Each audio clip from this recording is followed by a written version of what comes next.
although there may have been processes in place, and plainly it would be absurd to imagine that there were no processes at all in place for determining how to deal with borders, at least within the Home Office, in the face of any sort of crisis.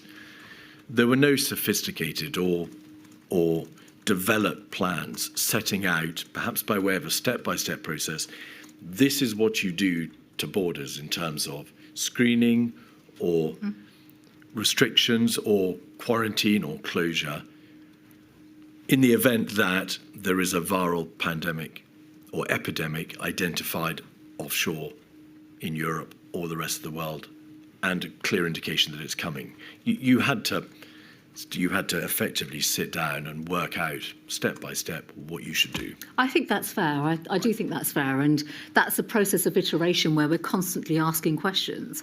As I said, we're a practical department, so on that basis, constantly asking challenging questions.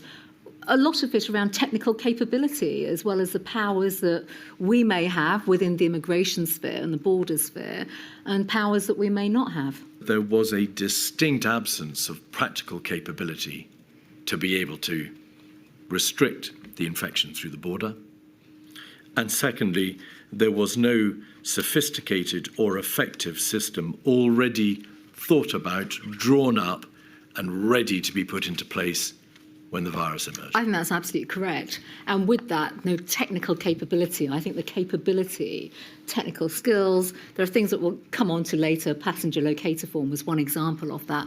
But at that stage, the skills and capability simply weren't there.